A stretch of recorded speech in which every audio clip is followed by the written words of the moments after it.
నాకు జన్మనిచ్చిన మా అమ్మగారికి మా నాన్నగారికి నమస్కారం. నాకు చదువు చెప్పిన మా టీచర్లకి లెక్చరర్లకి నమస్కారం. నా జీవితంలో ఇద్దరు గురువులు ఉన్నారు. ఒక గురువు పేరు శ్రీ సిరివెన్నెల సీతారామ శాస్త్రి. పసిడి పథకాల హారం కాదురా విజయ తీరం, ఆట అనే మాటకు అర్థం నిన్ను నువ్వే గెలుచు యుద్ధం అంటారు ఆయన పాటలో. అలాంటి సిరివెన్నెల సీతారామ శాస్త్రి గారికి నమస్కారాలు. నా మరో గురువు, ఆయన మీరు సినిమాల్లో చూసి ఉండవచ్చు, శ్రీ తనికెళ్ళ భరణి గారు, ఆయనకి నమస్కారం. నేను ఇక్కడికి వచ్చి మాట్లాడటం అన్నది మా అదృష్టము లేదా మీ అదృష్టము అని వాళ్ళు అంటున్నారు, కానీ నిజం చెప్తున్నాను, గుండె లోతులని చెప్తున్నాను. ఇక్కడికి వచ్చి మాట్లాడటము, మీతోటి 4 విషయాలు పంచుకోవడం అన్నది నా అదృష్టం, నేను చేసుకున్నది. సరస్వతీదేవి నాకు మాట ఇచ్చింది.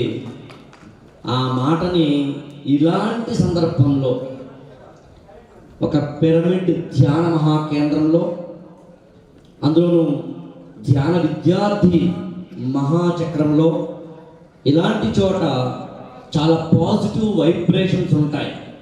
అపారమైన శక్తి ఇక్కడ ఉంటుంది. ఇక్కడున్న ప్రతి మట్టి రేణువులోనూ శక్తి ఉంటుంది, గాలి కణంలోనూ శక్తి ఉంటుంది.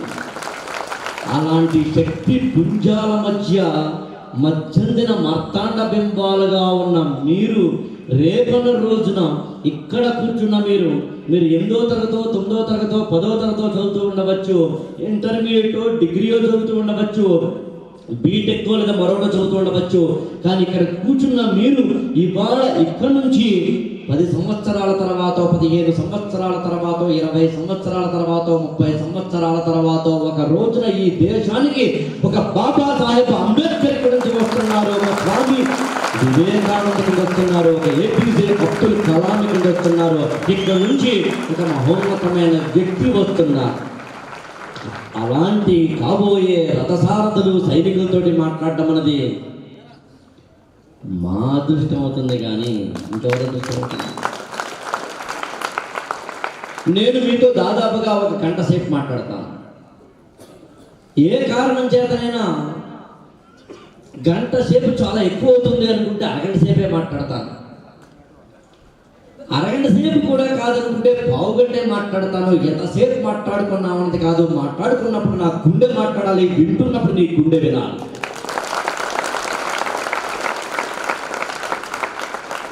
కనీసం ఒక అరగంట 45 నిమిషాల పాటు ప్రపంచాన్ని మర్చిపోండి. ఎలాగో మనం ఒక ధ్యాన మహా కేంద్రంలో ఉన్నాం కాబట్టి ప్రపంచాన్ని మర్చిపోయేందుకు కావలసిన వాతావరణం కూడా ఇక్కడ ఉంది. దాదాపుగా గత 20 ఏళ్ళుగానో 30 ఏళ్ళుగానో 40 ఏళ్ళుగానో నేను చదువుకున్న మాటలు కావచ్చు, నేను అనుభవించిన అనుభవాలు కావచ్చు, నా గుండె లోతుల్లో ఈ పిల్లలకు చెప్పడానికి కావలసిన ఒక రతనాల మూట, ఆత్మవిశ్వాసము అనే మూట, ఈ ప్రపంచంలో ఎలా బతకాలో చెప్పే ఆయుధాల మూట నేను మీకు ఇవ్వదలుచుకున్నాను. ఈ పసి పాపలు, ఈ పిల్లలు రేపన్న రోజున దీని తస్తదిగా ఎలా బతకాలి రాబోయేంటి, ఎలా బతకాలో చెప్తారు. అలా బతకపోతున్న ఒక సైనిక సంపత్తికి ఇవాళ ఒక బీజం వేస్తున్నాం, పునాది వేస్తున్నాం. అందులో మొట్టమొదటి, మనం జీవితంలో ఎప్పుడైనా ఏదైనా సాధించాలనుకుంటే, అది ఏదైనా కావచ్చు, 10th క్లాసులో మంచి మార్కులు కావచ్చు, ఇంటర్మీడియట్లో మంచి మార్కులు కావచ్చు, ఎగ్జామినేషన్లో మంచి మార్కులు కావచ్చు, ఇంటర్వ్యూలో మంచి మార్కులు కావచ్చు, జాబ్ సంపాదించడం కావచ్చు, హ్యాపీ మ్యారిటల్ లైఫ్ కావచ్చు, పిల్లల పెంపకం కావచ్చు, ఆస్తులు సంపాదించుకోవడం కావచ్చు, లేకపోతే కనుక ఏదైనా కావచ్చు. జీవితంలో ఏదైనా నువ్వు సంపాదించాలనుకుంటే, నువ్వెందుకు మనం సంపాదించాలనుకుంటే, ఆ సంపాదించడానికి కావలసిన మొట్టమొదటి కోరిక కాదు, మరేమిటి అంటే అర్హత. నీకు దాన్ని సంపాదించడానికి కావలసిన అర్హత ఉండాలి. మహాభారతం మీ అందరికీ తెలుసు. భారతంలో నేను మీకు చెప్పాల్సిన అవసరం లేదు. ఎవరికి వచ్చినాయి అరణ్య అజ్ఞాతవాసాలు అంటే, ఎవరికి వచ్చినాయి కష్టాలు అంటే మంచి వాళ్ళకు వచ్చినాయి, పాండవులకు వచ్చినాయి, ధర్మం వైపు నిలబడిన వాళ్ళకు వచ్చినాయి.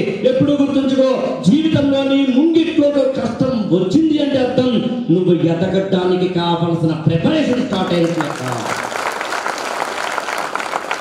నీ ముంగిట్లోకి ఎప్పుడైనా ప్రమాదం తొంగి చూసింది అంటే అర్థం నీ జీవితం బాగపడం మొదలైనట్టు లెక్క. కాబట్టి ఎప్పుడైనా కష్టాలు రాకపోతే కాస్త దేవుణ్ణి పిలిచి కాస్త కష్టాలు ఎప్పయ్యా అని అడగండి. ఎందుకంటే పెన్సిల్ని కొన్న వెంటనే రాయలేం, దాన్ని చెక్కిన తర్వాతనే రాస్తాం. నువ్వు కూడా చెక్కబడాలి.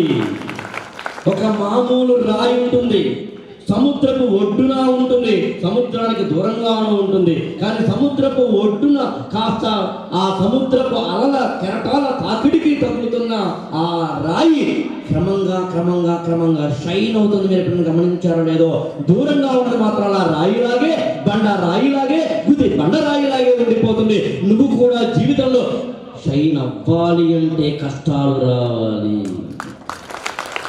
నువ్వు షైన్ అవ్వాలి అంటే కెరటాల తాకిడి తగలాలి.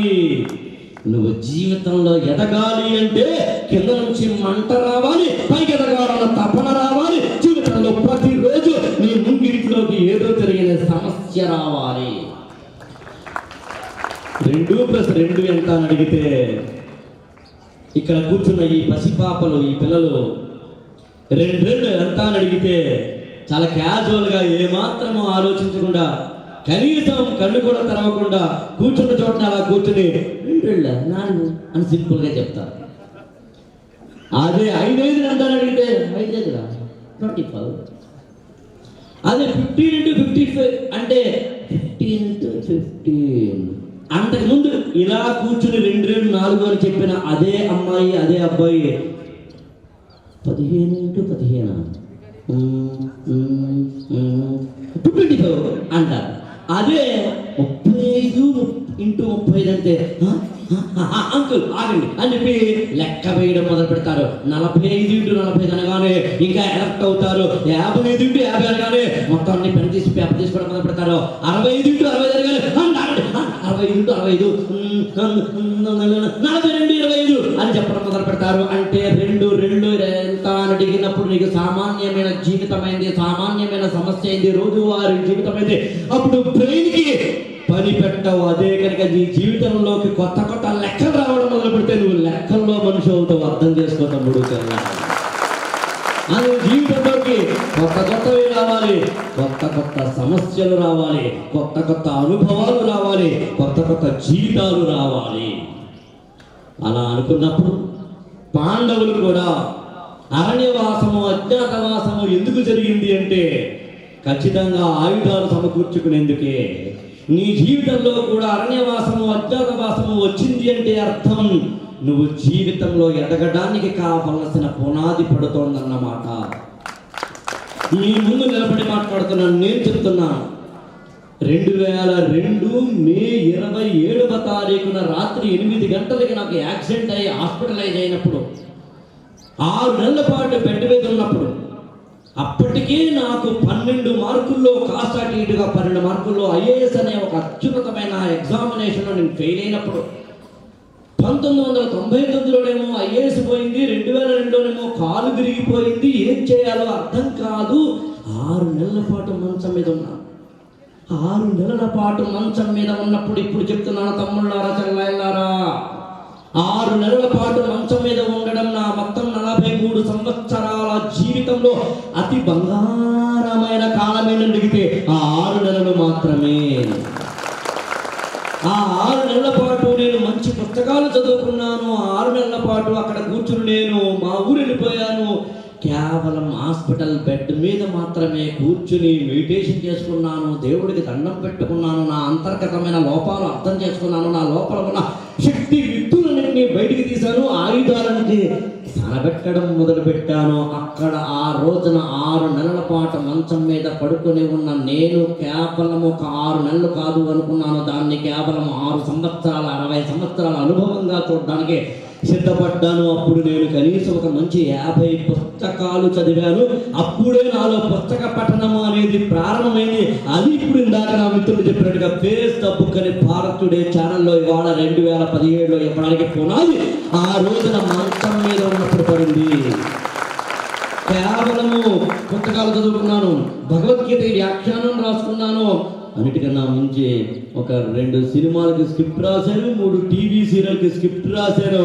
అన్నిటికన్నా మించి 6 IAS ప్రిపేర్ అవుతున్న విద్యార్థులకు నేను ఆ రోజున హైదరాబాద్ నుంచి మా ఊరిపోయి అక్కడ కోచింగ్ ఇచ్చాను. ఆ 6లో ఒక అమ్మాయి ఆ తర్వాత 2008లో IAS అయింది. ఆమె పేరు ఆకురాతి పల్లవి. ఇవాళ కర్ణాటకలో భారతదేశంలోనే అత్యంత నిజాయితీ పరురాలైన IAS ఆఫీసర్లో మొదటి 5 పేరు చెప్పదగ్గ ఒక అమ్మాయి. కష్టం అనుకుంటే కష్టం, బాధ అనుకుంటే బాధ, దుఃఖం అనుకుంటే దుఃఖం, శోకం అనుకుంటే శోకం, ఏడుపు అనుకుంటే ఏడుపు, జీవితంలో నేను అనుకుంటున్నామన్నది పాయింట్. అది 6 నెలల కాలం పాటు అరణ్యవాసము అజ్ఞాతవాసము ఆయుధాలు సమకూర్చుకోవడాలనుకున్న ఒక అత్యున్నతమైన బంగారం లాంటి అవకాశము అనుకున్నాను. నువ్వు కూడా అనుకోవడం మొదలుపెట్టు. కష్టం వస్తే, బాధ వస్తే, కన్నీరు వస్తే ఏటపడ్డం మానే, నువ్వు ఎదిరించడం మొదలుపెట్టు. జీవితంలో పోరాటం మొదలుపెట్టు, జీవితంతో యుద్ధం చేయడం మొదలుపెట్టు, జీవితంలో ఆయుధాలు సమకూర్చుకోవడం మొదలుపెట్టు. ఇంకో రహస్యం చెప్పమంటారా? అసలు ఎవరికయ్యా కష్టాలు వస్తాయి అని అడిగితే, ఎవరికయ్యా సమస్యలు వస్తాయని అడిగితే, ఎవడైతే గొప్పోడో ఆడికి మాత్రమే వస్తాయని గుర్తుంచుకోవాలి. మీకు 2 తమ్ముళ్ళు ఉన్నారు. అందులో ఓ తమ్ముడు చాలా డల్గా ఉంటాడు, చాలా డల్. ఇక్కడ తీసి పని అక్కడ చేయాలంటే తప్పదా, అది వాడి క్యారెక్టర్. వాడు చాలా బలహీనుడు. రెండో వాడు ఉన్నాడు, వాడికి పని చెప్పడం తరువాయి చేయడం మొదలు పెడతాడు. వాడు ఏదైనా పని చెప్తే చాలు సక్కు సక్కు సక్కు సక్కు పని చేస్తాడు. ఎంత కష్టమైన పని చేసేస్తాడు. ఇప్పుడు చెప్పండి, మీరు ఎప్పుడైనా ఇద్దరికి పనులు చెప్పాలి అనుకుంటే కష్టమైన పని ఎవరికి చెప్తారు? బలహీనుడికా, బలవంతుడికా? బలవంతుడికి. తేలికైన పని ఎవరు చెప్తారు? బలవంతుడికా, బలహీనుడికా?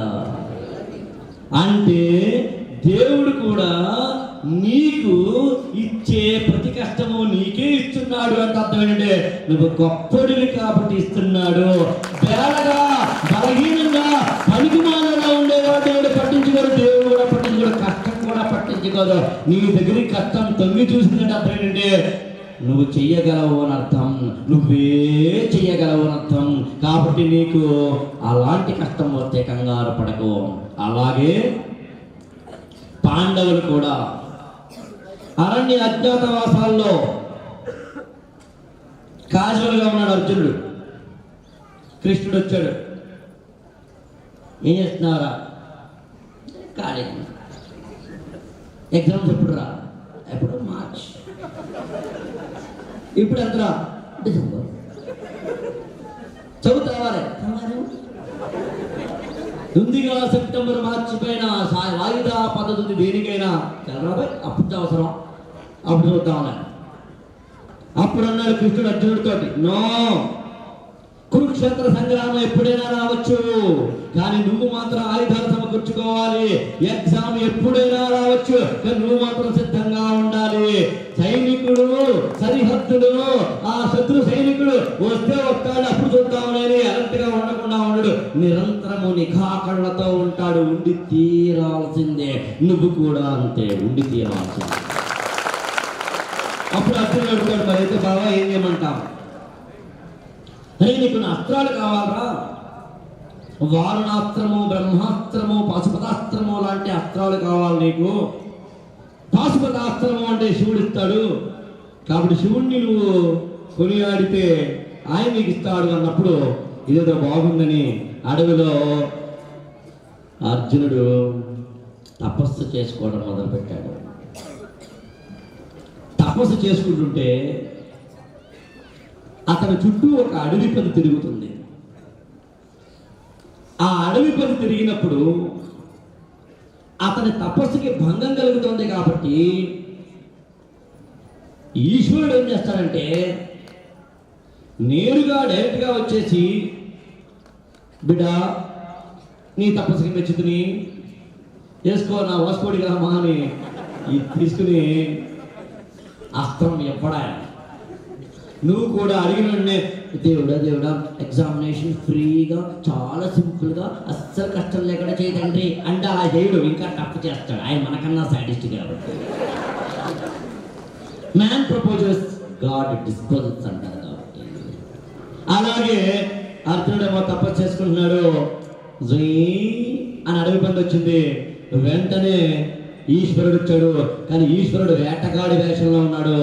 ఆయన శివుడిని అర్జునుడికి తెలియదు. మొత్తం మీద తనను డిస్టర్బ్ చేస్తున్న ఆ అడవి పందిని కొట్టాలని డిసైడ్ అయ్యి లేచి అర్జునుడు బాణం వేశాడు. సరిగ్గా అదే సమయంలో శివుడి బాణం కూడా పడింది. వెంటనే ఇద్దరు ఒకేసారి బాణం వేశారు కాబట్టి ఈ అడవి పంది నాదని ఈశ్వరుడు అంటే no no no no no నాది అని అర్జునుడు అన్నాడు. వేట నాది, వేటు నాది, వేటనాడే చోటు నాది, చాగుంటే రమ్మని కనుసైగ చేసే అర్జునుడు.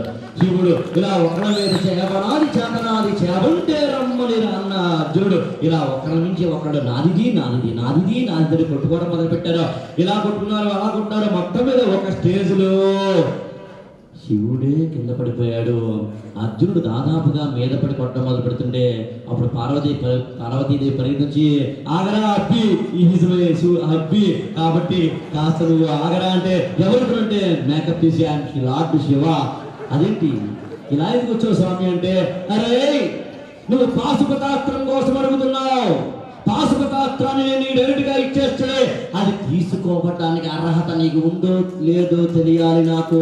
నువ్వు నా పేరే యుద్ధం చేశావు అంటే, నన్నే ఓడించగలిగావు అంటే నీకు ఎంత కెపాసిటీ ఉందో అర్థం చేసుకో. ఇప్పుడు పాశుపతాస్త్రం నీకు ఇస్తే బాగుంటుంది. బహుశా మీకు అర్థమైందనుకుంటా. మన జీవితంలోకి వచ్చే ప్రతి కష్టము శిక్ష కాదు, పరీక్ష మాత్రమే. నీ సామర్థ్యాలకు టెస్టింగ్ మాత్రమే తప్ప అంతకు మించి కాదు. అందుకని అర్హతలు సంపాదించుకోండి, కోరికలు కావు. జీవితంలో 10th క్లాస్లో మంచి ర్యాంక్ రావాలి అంటే, మంచి మార్కులు రావాలి అంటే, ఇంటర్వ్యూలో మంచి మార్కులు రావాలి అంటే, ఇల్లు కట్టుకోవాలంటే, అసలు జీవితంలో ఏదైనాను నీకు అర్హతలు ఉండాలి. నీకు టాలెంట్స్ ఉన్నాయి, అందరికీ టాలెంట్స్ ఉంటాయి. కానీ టాలెంట్ ఇంపార్టెంట్ కాదు, స్కిల్ ఇంపార్టెంట్. నేను మీ ఇంటికి భోజనానికి వస్తే ఓ ప్లేట్లో కొంత రైస్, 2 బంగాళదుంపలు, 2 ఉల్లిపాయలు, ఒక పచ్చిమిర్చి, ఇంత ఉప్పు పెట్టరు. నో, అవన్నీ టాలెంట్. టాలెంట్ అనేది ముడి సరుకు, అవన్నీ టాలెంట్. నేను మీ ఇంటికి భోజనానికి వస్తే ఆ రైస్ పెడితే ఆ 2 టమోటాలు లేదా ఉల్లిపాయలు లేకపోతే కనుక బంగాళాదుంపలో పెడితే ఉపయోగం లేదు. కానీ వాటన్నిటినీ కుక్కర్లో వేసి, కుక్కర్లో ఉడికించి, ఒక అందమైన ప్లేట్ తీసుకొచ్చి ఆ ప్లేట్లో వాటిని సర్వ్ చేసి అప్పుడు పెడితే అది తినయోగ్యమవుతుంది. మొదటిది టాలెంట్, రెండవది స్కిల్. తేడా గమనించు. టాలెంట్ వేరు, స్కిల్ వేరు. టాలెంట్ అనేది నీకు ఉన్నది, స్కిల్ అనేది ప్రపంచానికి కావలసినది. మీరు ఎన్నో చదువుకున్నవచ్చు, వేదాలు, ఉపనిషత్తులు, పురాణాలు అన్ని చదువుకున్నవచ్చు. కానీ ఏది ఎక్కడ చెప్పాలి, ఎప్పుడు చెప్పాలనే ట్రైనింగ్ లేకపోతే, స్కిల్స్గా దాన్ని మార్చుకోకపోతే, ఎప్పుడో ఏ క్లాసులో చదివింది మళ్ళీ గుర్తు చేసుకోకపోతే, ఎప్పుడో 9th క్లాస్లో చదివిన వాటిని ఇప్పటికీ గుర్తు చేసుకోకపోతే ఉపయోగం లేదు. అంటే టాలెంట్ నీకుంది, కానీ అది ప్రపంచానికి వద్దు. నువ్వు స్కిల్గా దాన్ని మార్చుకో, అప్పుడే నువ్వు ప్రపంచానికి ముద్దు.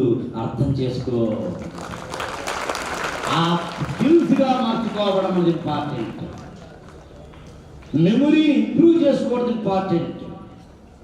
ఎదురు చాలా మంది పేరెంట్స్ అంటుంటారు, టీచర్లు అంటుంటారు, స్టూడెంట్స్ అంటుంటారు, మా అబ్బాయి చాలా బాగా చదువుతుందండి, మా అబ్బాయి ఎంత బాగా చదువుతాడో కానీ ఎగ్జామ్లో మార్కులు రావు. ఇందుకు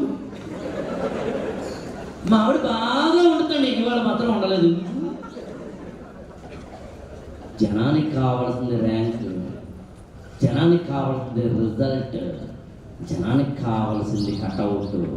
కంటెంట్ ఉంటే కటౌట్తో పర్లేదు, కానీ జనానికి ఏమో కటౌట్, కంటెంట్ ఏమో నీకోసం పెంచుకో. రెండు ఉండాలి, దాని మార్కులు ఉండాలి, అదే మార్కులు ఉండాలి అంటున్నా. ఎప్పుడు గుర్తుంచుకోండి, చదువుతున్నప్పుడు మీరు ఎలా చదివారు అన్నదే గుర్తుంటుందని గుర్తుంచుకోండి. ఓ పక్కనేమో సెల్ ఫోన్ మోగుతూ ఉంటుంది, ఓ పక్కనేమో సినిమా పాటలు వస్తూ ఉంటాయి.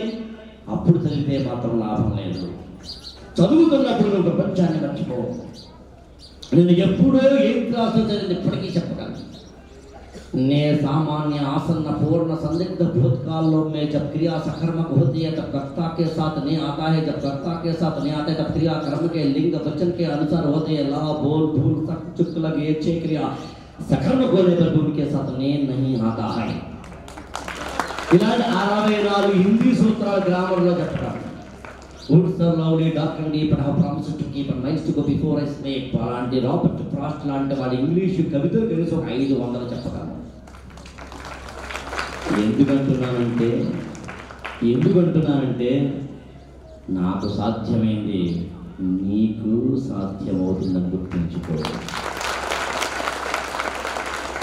ఆదర్శమైన వ్యక్తులు ఉండాలి, కానీ వాడికి పూజలు చేస్తూ మాత్రమే ఉండిపోకు. అసలైన దేవుడు నీలో ఉన్నాడని గుర్తుంచుకో. అడ్డు కట్టుకున్న గుడి ఉంది, అందరిలో గుడి ఉంది, ఆ గుడిలో దీపం ఉంది, అదే దైవం. నువ్వు అసామాన్యంగా పుట్టావు తమ్ముడు. ఒక వ్యక్తి, ఒక కుర్రవాడు పుడితే అదిగో పుట్టాడు గాంధీ మహాత్ముడు, ఇస్తాడు దేశానికి స్వాతంత్ర్యం అని ఆకాశం బద్దలైపోలేదు, నేలమ్మ ఏమీ చీలిపోలేదు, వానమ్మ ఏమీ పడిపోలేదు. వాడు పుట్టింది సామాన్యంగా పుట్టాడు, కానీ అసామాన్యంగా ఎదిగాడు. రామేశ్వరంలో ఒక మామూలు పిల్లవాడుగా పుట్టాడు. ఆయన పుట్టినప్పుడు ఇదిగో ఇతనే ఏపీజే అబ్దుల్ కలాం అవుతాడు, మిస్టర్ అవుతాడు అని ఆ శరీరం వాడు జిక్కు జిక్కు అని మీకు ఎఫ్ఎం రేడియోలో చెప్పలేదు, చెప్పదు తమ్ముడు. కానీ ఎదిగాడు, గొప్పవాడయ్యాడు. జీసస్ క్రైస్ట్ కావచ్చు, అల్లా కావచ్చు, స్వామి వివేకానంద కావచ్చు, ఆది శంకరాచార్య కావచ్చు, ఎవరైనా పుట్టినప్పుడు సామాన్యంగానే పడతారు. ఆ మాట వస్తే ఆయన కూడా పుట్టినప్పుడు సామాన్యంగానే పుట్టారు, కానీ అసామాన్యంగా ఎదగవచ్చని గుర్తుంచుకోండి. సామాన్యంగా ఉండిపోకు, ఎదుగు. ఎదగడానికి కావాల్సిన గుర్తుంచుకో. మళ్ళీ చెప్తున్నాను, ఈ భూ ప్రపంచంలో అసాధ్యమైనది ఏదీ లేదు. ఆకాశంలో పక్షి ఎగురుతుంటే చందమామ రావే, చందమామ రావే, చందమామ రావే అన్నాం, అది రాలేదు. అక్కడికి వెళ్ళి మనం జెండా పాతాం, అది మానవుడికే సాధ్యం. పక్షిలా ఎగరాలనుకున్నాం, ఎగరడం కుదరకపోతే విమానం తయారు చేసుకున్నాం. అసలు మానవుడికి సాధ్యంగా ఏమిటి? ఇవాళ ఎక్స్పెక్ట్ చేశామా? ఇప్పుడు ఇదే స్పీచ్ని కొన్ని లక్షల మంది చూస్తున్నారు. ఎంత టెక్నాలజీ తెచ్చుకున్నాం, ఎలాంటి సెల్ ఫోన్ తెచ్చుకున్నాం, ఎలాంటి అద్భుతమైన తెచ్చుకున్నాం. ఎవరు సంపాదించారు, ఎవరు తెచ్చారని? ఒక మానవుడే. నేను మాట్లాడుతున్న ఈ మైక్ని ఒక మానవుడు సృష్టించాడు లేదా తయారు చేశాడు. మనం చూస్తున్న ఆ కెమెరాని ఒక మానవుడు సృష్టించాడు లేదా తయారు చేశాడు. ఖండాలు ఇన్ని ఉన్నాయని, అంతరిక్షంలో అలా ఉందని చెప్పినవాడు మానవుడే.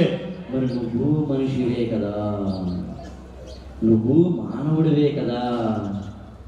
ఈ ప్రపంచానికి ఏమి ఇవ్వాలనుకుంటున్నావు డిసైడ్ అవ్వు తమ్ముడు, చెల్లాయి. నీ కాంట్రిబ్యూషన్ ఏమిటి? దేశానికి స్వాతంత్ర్యాన్ని ఇస్తావా? దేశానికి మెసేజెస్ ఇస్తావా? కనీసం మైకుని ఇస్తావా? అర్థం చేసుకో. ఆ మాటకు వస్తే నేను బలంగా నమ్ముతాను. ఇంతకు ముందు కూడా నాకన్నా ముందు మాట్లాడిన తమ్ముడు రాము గారు అనుకుంటా, ఆయన చెప్పారు 21 రోజుల పాటు అని చెప్పారు. మీకు గుర్తుండే ఉంటుంది బహుశా. ఒక 21 days పాటు నువ్వేమనుకుంటే అది అవుతావు అన్నది నేను నమ్ముతానది. అమెరికాలో ఒక కుర్రాడు ఉన్నాడు, వాడు చిక్కు 6 వాడికి 6 ఆ సమయంలో వాడు ఏం చేశాడంటే వెళ్తుంటే ఒక బేస్ బాల్ అంటారు అమెరికాలో, ఒక బాల్ పక్కింటికి వెళ్ళిపోయాడు. పక్కింటికి వెళ్ళిన బాల్ తీసుకుందామని ట్రై చేస్తుంటే పక్కింట్లో భార్యాభర్తలు కొట్టుకుంటున్నారు.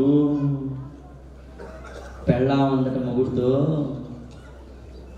మై డియర్ హబ్బీ, ఓరి నా మగడా, నువ్వు నాతో మాట్లాడద్దు, నా దగ్గరికి కూడా రావద్దు, రావాలి అంటే మన పక్కింట్లో ఉన్న కుర్రవాడు ఎవరైనా కానీ చంద్రమండలం మీద అడుగు పెడితే అప్పుడు రారా నా దగ్గరికి అందట. ఇది జరిగింది 1939 ఆ ప్రాంతంలో. ఆ పిల్లవాడికేమో 6 ఏళ్ళు 8 ఏళ్ళు వయసు. అప్పటికి ఇంకా చంద్రమండలం మీదకి మానవుడు ఎక్కలేదు.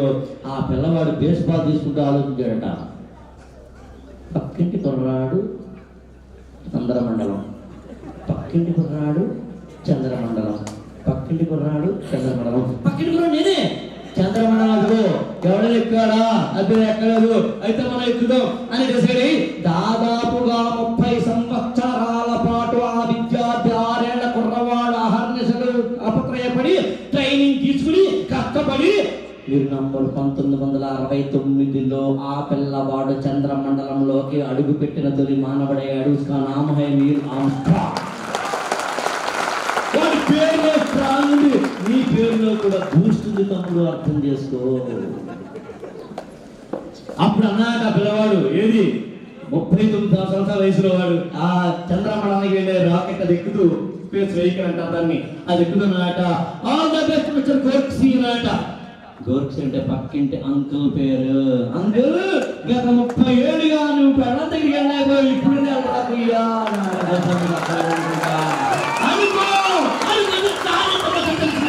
జీవితంలో బాగా అనుకో, అందులో ఈ వయసు తప్పనిసరిగా అనుకో. ఐఏఎస్ అవ్వాలనుకో, ఐపీఎస్ అవ్వాలనుకో, డాక్టర్ అవ్వాలనుకో, ఇంజనీర్ అవ్వాలనుకో, గొప్ప వ్యక్తి అవ్వాలనుకో, ఉన్న చోటనే గుండిపోకు, ఉన్నతమైన వ్యక్తి అవ్వాలనుకో అనుకుంటే అన్ని అవుతాయి. అవసరమైతే ఆకాశాన్ని బద్దలు కొట్టి దేవుడు ఒక వెండి పళ్ళల్లో బంగారు కిరీటం పెట్టి నేను నెత్తిని పెట్టాను. నీ ముందు నేనే దానికి సాక్ష్యం కొన్ని 100 ఉదాహరణ చెప్పగలను, కొన్ని 100 ఉదాహరణ చెప్పగలను. కానీ అనుకున్నది సాధించాలంటే కావాల్సింది నమ్మకం. బలంగా నమ్ము. ఓ ఏరుగుంది, ఒక చిన్న మడుగులో స్నానం చేస్తుంది, చుట్టూ భార్యలు ఉన్నారు. జలకాలాటలలో సాంగ్ బాగుంది. ఈలోగా ఆ గజరాజుని ఏనుగులో ఒక మొసలి పట్టుకుంది. మొసలి పట్టేసరికి డౌట్ వచ్చింది, అమ్మో తేడా జరుగుతుంది, పైకి రక్తం కూడా వస్తుంది, ఏం చేయాలో అర్థం కాలేదు. వెంటనే అప్పుడు ఏం చేశాడంటే గజరాజు ఇలా చూస్తే మొసలి అర్థమైంది. అప్పుడు అలా వైకుంఠపురంలో ఆ మూల నగరిలో సౌధంలో ఉన్న విష్ణుమూర్తి గుర్తొచ్చాడు. ఈయనకి గుర్తొచ్చి, దేవా కలడు కలడున్నవాడు కలడో లేడే, నువ్వు ఉన్నావని కొందరు లేవని కొందరు ఉంటారా, ఉంటే రామయ్య అన్నాక. వెంటనే లక్ష్మీదేవి ఉందట, ఏమండి విష్ణుమూర్తి గారు, మై డియర్ హబ్బీ గారు, మీకోసం ఎవరో ఒక భక్తుడు కింద కట్టాల్లో వెయిట్ చేస్తాడండి, వెళ్తారా మీరు? అప్పుడు విష్ణుమూర్తి అన్నాడట, లక్ష్మీదేవి మై డియర్ వైఫ్. వాడు ఏమన్నాడు, వాడు స్టేట్మెంట్ విన్నాడు. ఏమన్నాడు వాడు, నువ్వు ఉన్నావని కొందరు లేవని కొందరు అంటారు, ఉంటే రారా వై అన్నాడు వాడు. వాడికి నా మీదే నమ్మకం లేదు, ఎంతే మనకి వేస్ట్. ఆ తర్వాత ఇంకా మొసలి బాగా పట్టి వస్తుంటే ఆ గజరాజుకి ఏం చేయాలో తెలియక, లావుకింతయ్యలేదు ధైర్యం విలోలంబయ్యే ప్రాణములు తావు తప్పను, నీవే తప్పని తప్పని నువ్వు తప్ప నాకెవరు లేదంటే అప్పుడు ఆయన సిరికి చెప్పక చక్ర చెప్పక పెళ్ళానికి కూడా చెప్పకుండా ఆమె బయటకు రాలిపోతుంటే కూడా పట్టించుకోకుండా, బయట వెహికల్ ఉందో లేదని కూడా చూడకుండా, లోపల ఎక్కడ చూసుకోకుండా, డీజిల్ ఉందో లేదని చూసుకోకుండా పరిగెత్తుకొచ్చాడు విష్ణుమూర్తి కోసం. నమ్మకంలో ఉంది, నమ్ము, బలంగా నమ్ము. వస్తుందంటే I'm trying actually I'm trying for the rank అంటే రాదు, వస్తుంది రాబోయే అంటే వస్తుంది, అర్థం చేసుకుంటాం.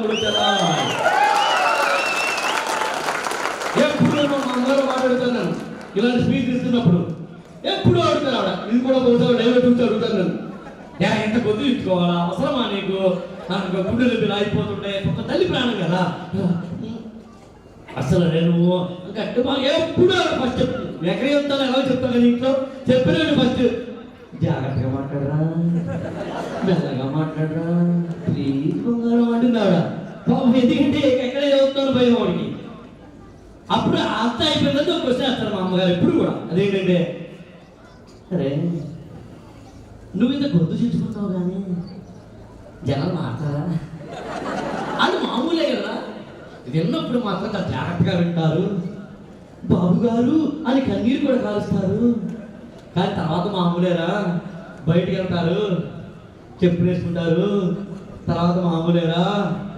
ఎందుకురా నీ గంట శోష తప్ప, గంట పాటు మాట్లాడుతూ ఇప్పుడు ఏదో భయంగా ఉందిరా నాకు అంటే నేను అంటాను, అమ్మా నేను నమ్ముతున్నాను, నా స్పీచ్ తోటి మనుషులు మాట్లాడాలని నమ్ముతున్నా నేను. ఎప్పుడో ఎక్కడో రోజుల్లో కష్టంతో తల్లి మారుతుంది, జీవితాన్ని ధైర్యంగా తీసుకోవడం మొదలు పెడుతుంది. ఎక్కడో ఒక చంటి పిల్లవాడు, ఒక మామూలు 10th class 8th class 9th class చదువుతున్న పిల్లవాడు నాకు ఎగ్జామినేషన్ లో మంచి మార్కులు వస్తాయా అని బాధపడుతున్నవాడు మా అన్నయ్య అక్కడ రాఘవేంద్ర చెప్పాడు అని నమ్ముతాడు. నమ్మండి, గట్టిగా నమ్మండి, బలంగా నమ్మండి, గుండె లోతుల్లోకి నమ్మండి. నమ్మి ఇక్కడ నీ ముందు నిలబడ్డాను, అసాధ్యాలు సుసాధ్యాలు అవుతాయి. నీ ఏది కావాలంటే దక్కుతుంది, ఏది కావాలంటే దక్కుతుంది. మార్కులా తెచ్చుకోవచ్చు, అంతరిక్షంలోకి వెళ్ళవచ్చు, చంద్రమ మీద అడుగా వేయవచ్చు, ఉత్తమమైన మానవ జీవితాన్ని కూడా సంపాదించుకోవచ్చు. నమ్మండి, బలంగా నమ్మండి, ఈ ప్రపంచాన్ని మర్చిపోయి నమ్మండి. కానీ అలా నమ్మడానికి తప్పనిసరిగా చేయాల్సింది మాత్రం గుండె లోతులో చెప్తున్నాను తమ్ముడు చెల్లయ్యలు, మళ్ళీ చెప్తున్నాను, జీవితం చాలా విలువైనది, జీవితం చాలా అందమైనది, జీవితం చాలా గొప్పది. దాన్ని పాడు చేసుకోవాలి. బ్యాంకులోంచి డబ్బులు డ్రా చేయాలంటే ముందు డిపాజిట్ వేయాలి. రేపు నీ జీవితం బాగుండాలి అంటే ఇవాళ నువ్వు బాగుండాలి. ఇవాళ నువ్వు డిపాజిట్ చేసుకోకపోతే రేపు విత్డ్రా చేసుకోవడం అసాధ్యం. మళ్ళీ చెప్తున్నాను, ఇవాళ కష్టపడితేనే రేపు సుఖం, ఇవాళ సుఖపడితే రేపు దుఃఖం. గుర్తుంచుకో, జీవితం అన్నది ఒక్క ఛాన్స్. స్వామి వివేకానంద అంటారు, the moment you fear you are no more. భయపడితే ఆ క్షణమే నువ్వు చనిపోయినట్లు లెక్క. అందరూ ఒక్కసారే చచ్చిపోతారు, కానీ బలహీనులు పదే చస్తూ ఉంటారంటుంది తైత్రీయ పరిషత్తు. దయచేసి చెప్తున్నాను, జీవితం చాలా విలువైనది. అలాంటి విలువైన జీవితాన్ని దయచేసి మళ్ళీ చెప్తున్నాను, క్షణిక ఆవేశానికి మాత్రం తాగపకండి. మళ్ళీ చెప్తున్నాను, అసలు అందమైన జీవితం ఇదని గుర్తుంచుకో. ఇక్కడ ప్రతి ఒక్కరికి బతికేందుకు అవకాశం ఉందని గుర్తుంచుకో. ఎక్కడో కాదు, 22 సంవత్సరాల వయసున్న ఒక అమ్మాయి ఉత్తరప్రదేశ్లో ట్రైన్లో కూర్చుంది. అర్ధరాత్రి 12:30 అయింది. దొంగలు వచ్చారు, ఆమె బ్యాగ్ని పట్టుకోగలుగుతారు. ఆమె అప్పటికే అథ్లెట్, వాళ్ళతో పెరుగులాడింది. తీరా చూస్తే వాడు ఆ ట్రైన్ నుంచి తోసేశారు. ట్రైన్ నుంచి పరిగెడుతున్న ట్రైన్ నుంచి కింద పడిపోయింది. రైలు పట్టాల మీద పడిపోయింది. ఆమె కాళ్ళ నుంచి ఇంకొక రైలు వెళ్ళిపోయింది. అలా 2-3 రైలు వెళ్ళిపోయింది. అయినా దాదాపుగా 4-5 గంటల పాటు అలా 2 కాళ్ళు జీవచ్ఛవమైపోయి రక్తపు మడుగులో ఉండి కూడా ఆమె హెల్ప్ హెల్ప్ హెల్ప్ హెల్ప్ అని అడిగితే, ఆ తర్వాత ఎవరో వస్తే అంబులెన్స్ వస్తే ఆమె అక్కడ హాస్పిటల్లో జాయిన్ అయితే ఆమెకు కాలు పూర్తిగా తీసేశారు. కృత్రిమమైన కాలు మాత్రమే పెట్టాలి అన్నప్పుడు డాక్టర్తో అందట అమ్మాయి, మై డియర్ డాక్టర్ సాబ్, నా కాళ్ళు లేవని మీరు అంటున్నారు, నేను పరిగెత్తలేనని అసలు నడవలేనని, అసలు నిలబడలేనని, అసలు కూర్చోలేనని అంటున్నారు మీరు. కానీ నాకు చిన్న కోరిక ఉంది డాక్టర్ సాబ్. ఎవరైతే రైల్లోంచి నన్ను తోసేశారో, ఏ ట్రైన్ అయితే నా కాళ్ళ నుంచి వెళ్ళిపోయాయో, ఎక్కడైతే నా యొక్క ఎడమ కాలు పూర్తిగా పోయిందో, ఏ కాలు అయితే వాళ్ళ కృత్రిమైన కాలుతో నేను జైపూర్ కాలుతో ఉంటున్నానో, డాక్టర్ సాబ్ ఒక ఆడదాన్ని అంటున్నారు మీరు, వయసు 22 ఏళ్ళు అంటున్నారు, ఓ కాలేమో లేదంటున్నారు మీరు. కానీ ఇప్పుడు చెప్తాను డాక్టర్ సాబ్, నాకు ఎవరెస్ట్ శిఖరం ఎక్కాలంది డాక్టర్ సాబ్. అనను కాను, అలా అని ఉంటే ఎక్కడేవాడిని మీకు చెప్పుండేవాడి కాను. అంది నిరూపించింది. సరిగ్గా తనకి యాక్సిడెంట్ అయిన 2 ఏళ్ల కన్నా ముందే ఎవరెస్ట్ శిఖరం ఎక్కి భారత జాతీయ పతాకాన్ని బాధింది. ఆయన పేరు అరుణిమ సిన్హారాబాయ్. అర్థం చేసుకో,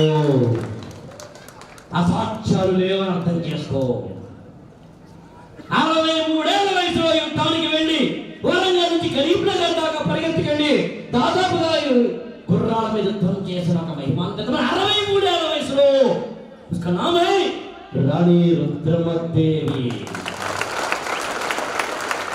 23 ఏళ్ల వయసులో నడుపుకి 9 ఏళ్ల కుర్రవాణ్ణి కట్టుకుని పిల్లవాణ్ణి కట్టుకుని దాదాపుగా ఒక 60 కిలోమీటర్లు ప్రయాణం చేసి యుద్ధం చేసిన మహామహిమాన్వితుడి వ్యక్తి పేరు ఝాన్సీ లక్ష్మీబాయి. ఎన్ని ఉదాహరణ చెప్పుకుంటారా మీకు? ఎన్ని ఉదాహరణ చెప్పుకుంటారు? ఇలా కాళ్ళు లేనివాడు, కళ్ళు లేనివాడు, బాధలు పడ్డవాడు, వయసు మీరినవాడు, ఎన్నెన్నో రాగాలన్న వాడు కూడా అక్కడ విజయాలు సాధిస్తుంటే నీకు ఏం పోయిందని రా నువ్వుగా డల్ అవుతావు. ఎంత చెప్పినా కూడా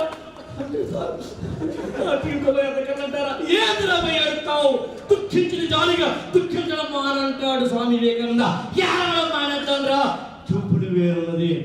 ఎదుటివాడి లోపాలు చూపించేది కాదురా, ఎదుటివాడి కన్నీరు చూపించేది. ఎదుటివాడి కన్నీరు చూపించేది అర్థం చేసుకుంటాము. ఎన్ని ఉదాహరణ చెప్పమంటారు? నీలో ఉన్నది ఆ ఝాన్సీ లక్ష్మీబాయి రక్తమే, నీలో ఉన్నది అరుణిమ సిన్హా రక్తమే, నీలో ఉన్నది రాణి రుద్రమదేవే, నీలో ఉన్నది భగత్ సింగే, నీలో ఉన్నది చంద్రశేఖర్ ఆజాదే. అరే బాబా, అత్యంత నిమ్న కులంలో పుట్టిన ఒక మామూలు కుర్రవాడి ఈ దేశ రాజ్యాంగం రచించారు ఒక నామే బాబాసాహెబ్ అంబేద్కర్. దీనికి ఎత్తుకుంటారా మీకు?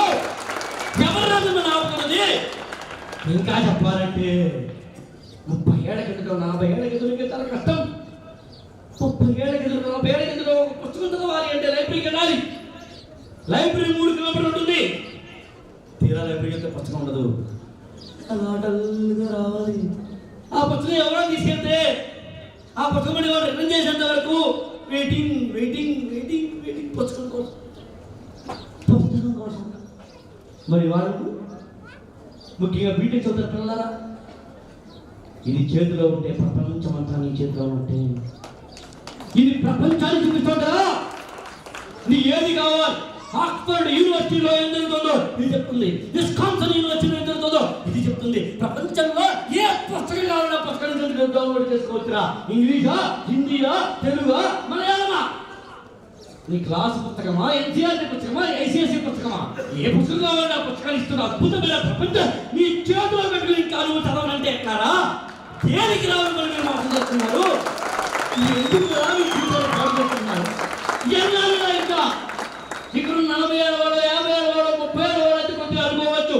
అప్పట్లో మాకు స్కూల్ లేవు, అప్పట్లో మాకు కాలేజీలు లేవు, అప్పట్లో చదువుకుందామంటే ఇంగ్లీష్ మీడియం లేదు, అప్పట్లో చూద్దామంటే మాకు ఇంటర్నెట్ లేదు. ప్రపంచం అంతా నీ చేతిలోకి వచ్చిన తర్వాత ఇంకా నువ్వు దాన్నేమో వేరే వాటి కోసం చూస్తుంటే దాన్ని ఓపెన్ చేసి ఇంజనీరింగ్ అడిగాడు, అందులో వేరే వేరే సొంత ఉంటే కడుపు తరుక్కుపోతాయి ఇక్కడ మాకు. అది అందుగానే మార్కు చికెన్ బర్గ్ ఇచ్చాడు ఫేస్బుక్, అందుగా మనకి యూట్యూబ్. అందుకు కాదురా, జ్ఞానాన్ని తీసుకో, అజ్ఞానాన్ని విడిచిపెట్టు. మూర్ఖంగా ప్రవర్తించకు, జంతువులా ప్రవర్తించకు. అది జ్ఞానం కోసం, అది నీ జీవితాన్ని పాడు చేసేది కాదు. అది నీ జీవితాన్ని పాడు చేసేందుకు కానే కాదు. అది అర్థం చేసుకో. ఒక్క మాట చెప్పాలంటే అది నీ జీవితాన్ని పాడు చేసేందుకు కానే కాదు. మీరు చదువుకుంటూ ఉంటారు, సెల్ ఫోన్ ఉంటుంది, చదువుకుంటారు మీరు. హలో మెసేజ్ వస్తుంది, వెంటనే మీరు సెల్ ఫోన్ ఓపెన్ చేస్తారు. అవతల వాళ్ళకి హాయ్ అని మెసేజ్ పెడతారు. అవతల వాళ్ళ నుంచి ఏం చేస్తున్నావు అని మెసేజ్ వస్తుంది. నువ్వు ఏం చెప్పాలనుకుంటావు అంటే, నేను ఈ ప్రపంచాన్ని మర్చిపోయి చదువుకోవాలనుకుంటున్నాను, ఈ ప్రపంచాన్ని మర్చిపోయి చదువుకుంటే నాకే లాభం అనుకుంటున్నాను అని చెప్పాలనుకుంటావు. కానీ చెప్పవు. నేను నీ భయం, నువ్వు కనుక అలా చెప్తే మరి అకౌంట్ వేరే ఓపెన్ అవుద్ది అని భయం. నీ బాధలో ఎన్నో ఒకటా రెండా. అందుకే ఏం చెప్తున్నావు అంటే, ఏం చేయట్లేదు ఖాళీ అంటావు. నువ్వు వెళ్తే వెళ్దామా అంటారు అవతల వాళ్ళు. వేసుకొని వాసుకోడికి వెళ్తావు. ఎక్కడికి వెళ్తున్నావురా, ఎక్కడికి పోతున్నావు? ఏ పైన చేస్తుంటే ఇక్కడ ఉన్నాడు, వాడు చెప్పు సమాధానం, వాడు చెప్తాడు నీ సమాధానం. అర్థం చేసుకోండి. లోపల మోసగాడు ఉన్నాడు, వాడి తుంచేయి. లోపల దొంగ ఉన్నాడు, వాడు అరెస్ట్ చేయి. లోపల జ్ఞానున్నాడు, వెలుగుతీ. లోపల మహా విజ్ఞానవంతుడు ఉన్నాడు, వాడు బయటకు తీసుకురా. లోపల వివేకవంతుడున్నాడు, వాడికి అసలు ట్రైనింగ్ ఇప్పి. లోపల ఉన్నాడు, make it or break it. సమస్తమైన బాధ్యత నీ భుజాన వేసుకుంటే నువ్వు గొప్పవాడు అవుతావు చెప్పి స్వామి గారికి చెప్పినది. చిట్టచిరగా లాస్ట్ ఫైనల్స్ ముఖ్యంగా పిల్లల మై డియర్ యూత్ అని కూడా అనండి. మనం యూత్, నువ్వు యూత్ ఏంటరా అంటారా? ప్రతిరోజు మార్నింగ్ 5:30 ఆ ప్రాంతానికి లేచి కనీసం ఒక 30 నిమిషాల పాటు ధ్యానము గట్రా చేసిన తర్వాత 7ంటికి పాఠం చెప్పడం మొదలు పెడితే నేను అలా బ్యాచ్ మీద బ్యాచ్ క్లాసులు చెప్పగా రాత్రి 11 o'clock నా క్లాసులు అవుతాయి. మళ్ళీ 12 పడుతున్నాను, మళ్ళీ 5:30 లేస్తాను లేదా డిపెండింగ్ ఆన్ ద సిచ్యువేషన్. మళ్ళీ మామూలు నేను దాదాపు గంట పావు నుంచి క్లాస్ తీసుకుంటాను. మధ్యలో నేను నా బాడీ లాంగ్వేజ్ వాడుతున్నాను, నా వాయిస్ వాడుతున్నాను, ఎనర్జెటిక్గా ఉన్నాను. మీరు చెప్పండి, నేను డల్గా ఉన్నాను, ఎనర్జెటిక్గా ఉన్నాను? డల్గా ఉన్నానా? ఇప్పుడు ఇంకొక 5 గంటలు చెప్పకుండా చెప్తాను. 5 గంటల తప్పుదా చెప్తారా? క్లాస్ ఇప్పుడు తప్పదా? చదువా ఇప్పుడు తప్పదా? No, never be energetic. కనీసం ప్రతి వారము ఒక కొత్త పుస్తకం చదువుతాను నేను. ప్రతి 15 రోజులకి ఒక కొత్త ఊరు వెళ్తాను నేను. కనీసం ప్రతి 15 రోజులకి కొత్త వ్యక్తిని కలుస్తాను నేను. ఏదో ఒక పుస్తకం చదివిగానే పడుకోను నేను. నోట్స్ రాసుకుంటాను. ఇంకా చాలా. ఇప్పుడు చెప్పండి, యూత్ ఎవరు? నేనా? ఇక్కడ ఎవరైనా కాటం రాయడు. కాబట్టి మీరు కూడా ఉండాలని కోరుతూ 2 రుణం మద్దతు తీర్చుకోండి. ఒకటి ఈ దేశ రుణం. దాదాపుగా క్రీస్తు పూర్వం 2500 నుంచి వాటి వరకు 4500 సంవత్సరాల చరిత్ర కలిగిన ఈ దేశం చాలా గొప్పది. భారతదేశంలో పుట్టినది గర్వించవచ్చు. ఇతర దేశాలు కూడా గొప్పవే, కానీ మన దేశం చాలా కారణాలు ఉన్నాయి. అనేక కారణాలు చెప్పుకోలేదు. ఇంకొక స్పీచ్. ఈ దేశపు చరిత్ర తెలుస్తుంది, ఈ దేశపు సంస్కృతి తెలుస్తుంది. అసలు ఈ దేశంలో ఉన్న గొప్ప గుణాలు పోసవుతుంది, దేశం తక్కువ ఉంటాయి. దానికి కారణాలు కూడా చెప్పాలంటే నేను కేవలం ఏదో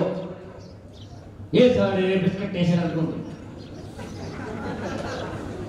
మళ్ళీ భూమధ్య రేఖకు దగ్గరగా ఉండడం వల్ల, వింధ్య సత్పురా పర్వతాలు ఖచ్చితంగా మధ్యంగా ఉండడం వల్ల దేశానికి, ఉత్తరాన హిమాలయాలు ఉండడం వల్ల, 3 వైపులా సముద్రం ఉండడం వల్ల మన దేశానికి ఉన్న అడ్వాంటేజ్ ఇప్పుడే చెప్పిన 3-4 ఫీచర్లు కంట్రీకి లేవు. అలాంటి ఈ దేశం భూమధ్య రేఖ దగ్గరగా ఉంది కాబట్టి సమశీతోష్ణ మండలంలో ఉంటుంది.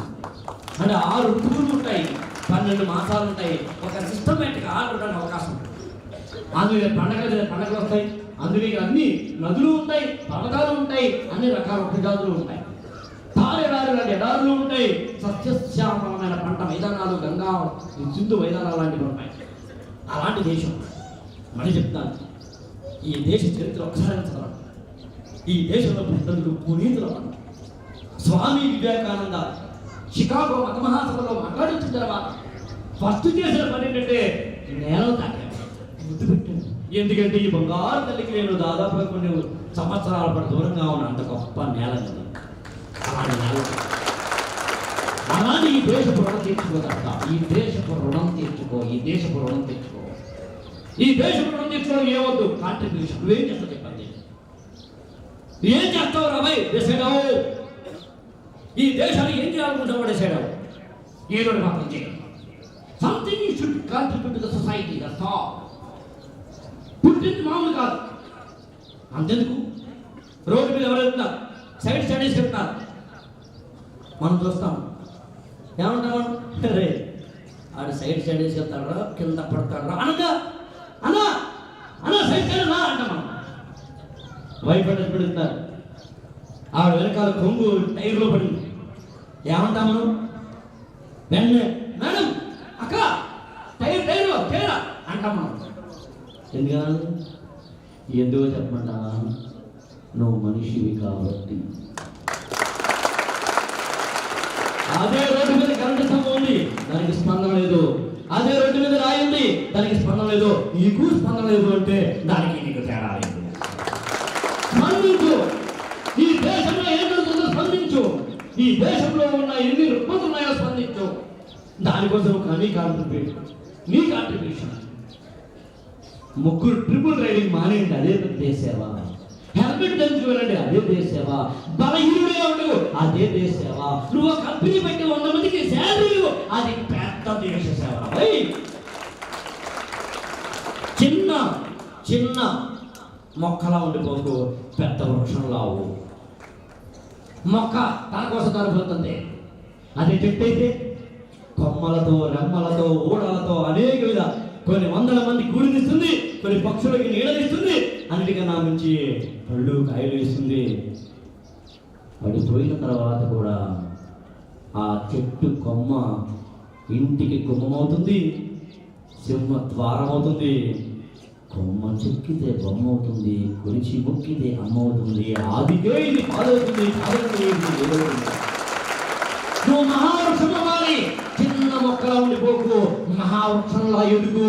ఇక్కడే ఇలాగే వాళ్ళ కష్టాల్లో కూర్చొని మీరందరూ పత్రిజీ గారి ఆశీస్సులతోటి, ఈ ప్రపంచపు ఆశీస్సులతోటి, అమ్మానాన్న ఆశీస్సులతోటి ఇక్కడ ఉన్న దాదాపుగా ఈ 10,000 మంది తమ తమ జీవితాల్లో ఒక్కొక్కరికి 1000 మంది కనుక ఆశ్రయం కల్పించే ఒక కంపెనీ పెట్టి చూడండి ఎలా ఉంటుందో 10 ఏళ్ళ తర్వాత, 15 ఏళ్ళ తర్వాత. కాబట్టి అలా ఎదగాలని కోరుతూ ఈ దేశానికి సేవ చేయండి, ఈ సంఘానికి సేవ చేయండి.